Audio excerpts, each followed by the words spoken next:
Breaking news shows Tsunami, you're watching highly disturbing content. Viewers' discretion is highly advised. RTC సమ్మెకు బలైన కార్మికుడు ఇటు Narsampet depot driver Shankar Goud మృతి. నిన్న నర్సంపేటలో పెట్రోల్ పోసుకొని బలవన్ మరణానికి పాల్పడ్డాడు శంకర్ గౌడ్.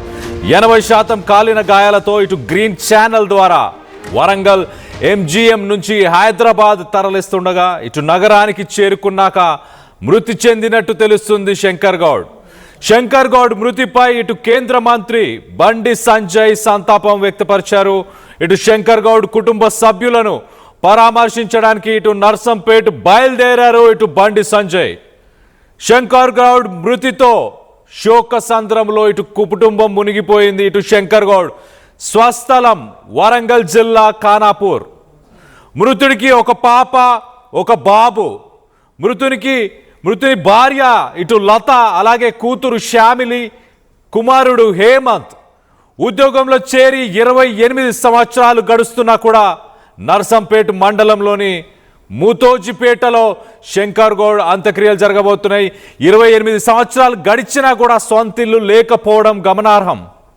నిన్న బలవన్ మరణానికి యత్నించిన ముగ్గురు కార్మికులు ప్రస్తుతానికి శంకర్ గౌడ్ తన ప్రాణాలను కోల్పోయాడు.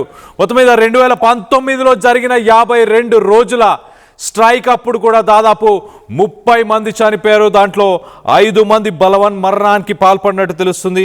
ప్రధానంగా ఆర్టీసీకి సంబంధించిన కార్మికులు తమ జీతభత్యాలను పెంచాలంటూ ఇటు 2019లో కూడా అప్పుడున్న ప్రభుత్వాలు తమ జీతభత్యాలు పెంచాలంటూ 52 రోజులు అప్పుడు కూడా వాళ్ళు స్ట్రైక్కి వెళ్ళడం జరిగింది. మరి ఈసారి స్ట్రైక్లో ఎంతమంది కార్మికుల ప్రాణాలను కోల్పోబోతున్నాం?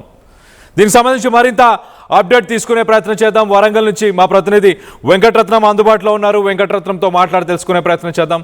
వెంకటరత్నం, చెప్పండి, ప్రస్తుతానికి ఎలా ఉంది పరిస్థితులు అక్కడ వరంగల్ నర్సంపేటలో? శంకర్ గౌడ్ బలవన్ మరణానికి పాల్పడిన తర్వాత అసలు ప్రాణాలతో కొన ప్రాణంతో బతుకుతాడన్నటువంటి ఒక ఆశ మాత్రం కార్మిక వర్గాల్లో అలాగే కుటుంబ సభ్యుల్లో కలిగింది.